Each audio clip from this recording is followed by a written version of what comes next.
on that rather than reading the tea leaves too early. Now to our special guest, Howard Dean. You remember him? He was kind of the Bernie Sanders of 2004, a Democratic presidential candidate beloved by progressives, feared by the establishment and ultimately beaten by the boring moderate old white guy. 4 years later, though, as chairman of the Democratic Party, Howard Dean helped to steward Barack Obama into the White House with a strong enough congressional majority to pass historic legislation, including the Affordable Care Act. Governor Dean, welcome back to Planet America. Thank you for having me. It's always great. A week to go from Election Day. How certain is the result to your mind? Well, there's a lot of uncertainty for two reasons. First of all, we all remember 2016 when we expected Hillary Clinton to win and Trump won. And second of all, because Trump cheats. And there's a number of states where you have to watch out for the voter suppression. Texas is one, Wisconsin is another, North Carolina is a third, and Georgia, which is the king of voter problems. So I'd say the election is not going to be known until well into Tuesday morning at the earliest. And Howard Dean, what will you be looking for on election night itself to indicate how this is playing out? Well, one of them, of course, is always exit polls. That they're pretty reliable and they're going to be very helpful in the swing states, such as Pennsylvania, North Carolina, Texas even. Georgia will be very important. Wisconsin. These are going to be critical indicators of how we do. Secondly, turnout is going to be enormous. The turnout has already been enormous, probably favoring us, although the later turnout will probably be Republican.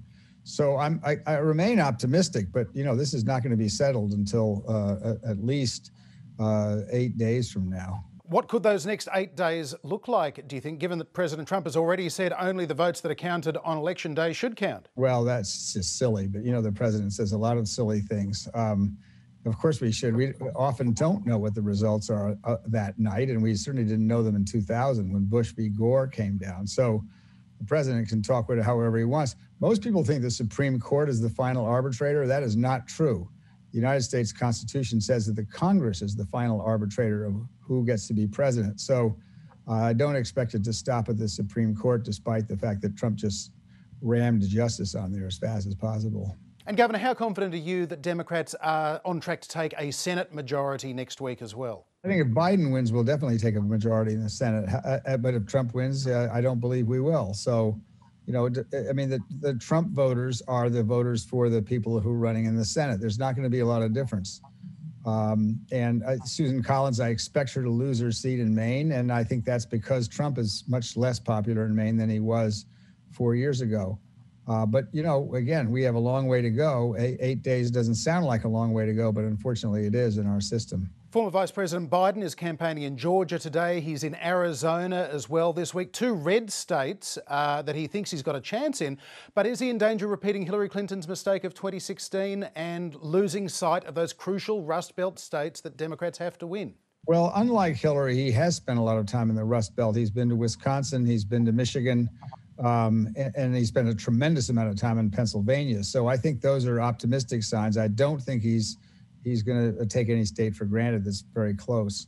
And assuming Joe Biden is declared the winner in the next week or two, what does the period between then and the inauguration on the 20th of January next year look like? Because there are some nightmare scenarios being talked about. Well, I think it'll be a nightmare scenario. Trump, I think, is psychiatrically disabled, and his illness demands that he be and have as much attention as he possibly can.